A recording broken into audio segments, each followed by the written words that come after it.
Welcome to D Mace's The Rant. I'm D Mace, your ranter, and this is the Rant Nation. Listen, guys, we are coming on tonight. We're going to talk about Xmen 97. We're going to talk about a couple of things here because it's been so much that's been going on lately. But Xmen 97, Episode 8. Episode 9 is coming on Wednesday. For those of you that have Disney Plus, check it out. If you don't have Disney Plus, get it. Disney Plus, man, it's worth it. There's so many great shows on there. Xmen 97. This episode was, each episode just kind of goes boom, boom, boom, boom, boom, higher and higher and higher and higher. It's madness. It's sheer madness. So what happens in this is Professor's back. So they're trying to get acclimated to Professor being back. Scott is ticked with Professor because he's like, we thought you was dead and all these other kind of things, all these different emotions and feelings. So Professor's like, look, I came back, and I'm paraphrasing that. He wants to help. He wants to stop this war. He wants to help stop Magnus. He wants to stop everything that's going on and bring peace back to everything, and you know, his world of peace and harmony and things like that for the mutants and the humans. Of course, you know that'll never happen. So anyway, fast forwarding a little bit, they get to the place where and Rogue is up at this time, so she's now woke up. And now the whole war is going on, but Magnus is declaring war on everybody. And so he's using his magnetic abilities to just destroy stuff, and he's tearing up the earth, and he's doing all kinds of crazy stuff. Well, in the process of this, you see Magnus now, he got his original suit back on. I like that. I don't like when he was looking like Granny Goodness.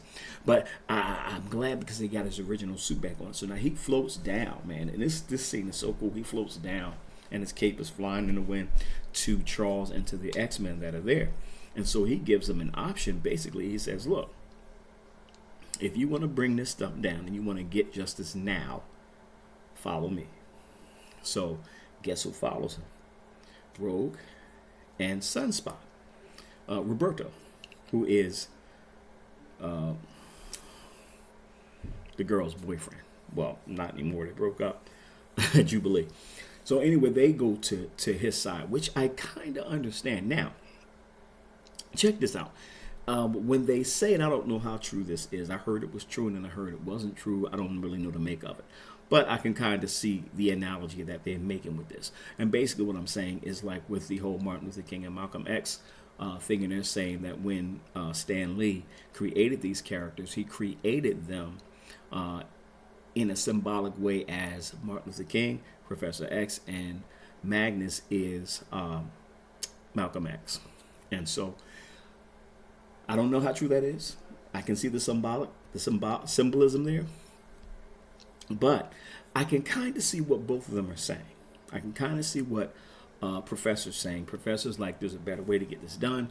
We got to live in peace. We got to live in harmony. We just need to talk to humans. We just got to make things right. Da, da, da, da. I get that. But also I do get Magneto's place too. Because Magneto's like, look, if they didn't come to it then, they ain't going to come to it now. Did you see what they did to Genosha? And so he's like, they tore up Genosha. They killed people. Like, what do you guys want from me? And so it's an interesting dynamic. It's a very interesting dynamic. But anyway, I'm not going to get into the other stuff. But anyway, so I can kind of see both of their points. And so they go with Magneto, and, you know, he puts his force field around him, and they go up in the air, and he's like, you know, the door's still open, so anybody wants to come. So there's this battle that takes place. They break up into the teams, Gold Team, and I believe it was Red Team or something like that. And actually, from what I'm understanding, what they did in this particular scene is actually canon. It's a comic book that has done it. And they played it to the T, from what I'm understanding. So anyway, they broke up the X-Men. They divided themselves up to go ahead and work on one end and then on the other end. So Professor Scott and Wolverine were going to take care of Magneto. Man, let me tell you something. Oh, and Storm's back too. But let me tell you something. It's crazy. They come to Magneto, and they're trying to, of course, Professor's trying to reason with him. And Magneto's like, yo, this timer's reasoning is over. We done with that reasoning stuff. I tried to do it your way, and now they showed us who they are. Now let me do it my way. I'm going to do it my way, regardless as to whether you want it to or not. And then the funny thing is, he tells Professor, he says, shut up. And then he puts this thing on Professor's mouth. I was like, oh snap, he's serious. So, getting back to this battle. So they go ahead and they devise a plan to get his helmet off. And when they get his helmet off, because his helmet, he protects himself from the psychic abilities and stuff like that through his helmet. So when they get Magneto's helmet off, Professor immediately goes in and he's like, and so he's tearing Magneto up, and Magneto's like, but Scott is like, yo, but we got to give the gold team a little bit more time. So if we kill him now, they're going to be done. So he stops and he tells Professor, I'm sorry, but the gold team needs a little bit more time. Process of that, Wolverine, he's hot-headed and ready. Wolverine jumps up, takes his claws, and plunges them into the chest of Magneto. Yeah, that's exactly what I said. Then you see, and the artistry of this thing is beautiful, man. You see the blood, you see everything, and it's not gory. Like it's not a gory like the bloodlust that Amazon has. It's not gory like that. We'll get into Amazon at some other time. But anyway, the Invincibles. But anyway, you see the blood, you see his blood coming out, and so you have to realize, and I don't know why Wolverine didn't realize this, you're made of antimanium. Your bones are made of antimanium. So I'm probably saying it wrong.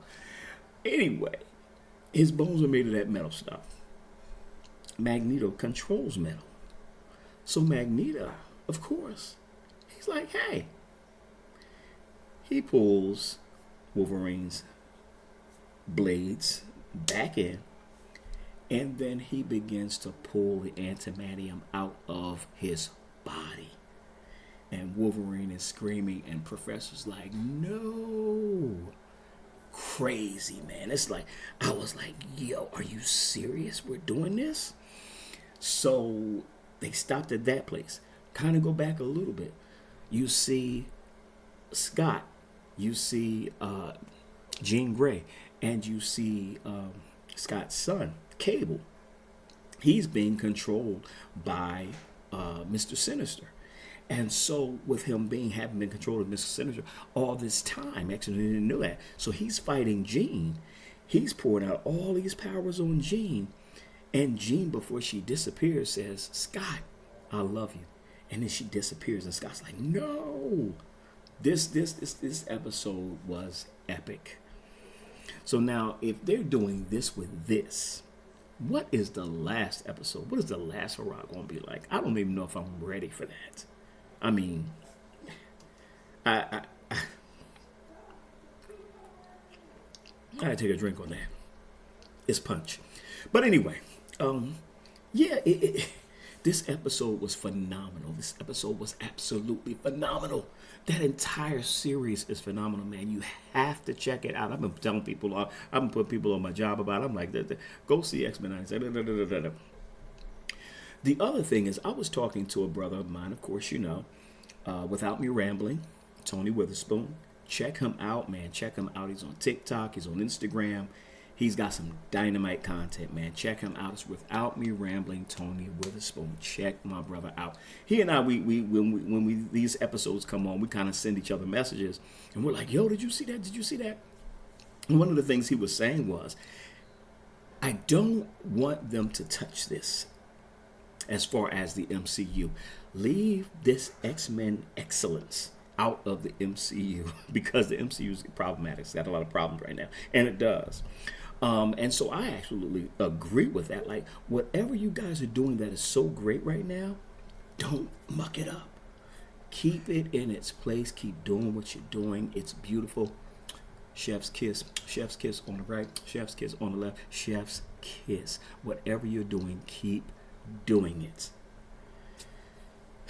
Anyway, that is my review on Xmen 97, man. The last episode will be airing on Wednesday. So when you have an opportunity, check it out. I hope I didn't spoil it for you. If I did, you know I spoil things. Just come in expecting stuff to be spoiled. I don't do no spoilers, at least not right now. But anyway, yeah, that's my take on Xmen 97, man. Tell me what you think about it. A couple of people chimed in on it. Yes. This is an amazing show. It's an amazing show. But guys, do me a favor. Would you like, comment, share, and subscribe, please? Because we're going to get this algorithm moving. We're going to get things moving, and we're going to get things bumped up. We're going to let YouTube know that we enjoy this content. And I'm going to be putting out more content in the days to come. So, guys, if you like this, do me a favor. Hit the like button, share, subscribe. Tell somebody about D Mace's The Rant. Check out our next video. All right. Have a wonderful evening.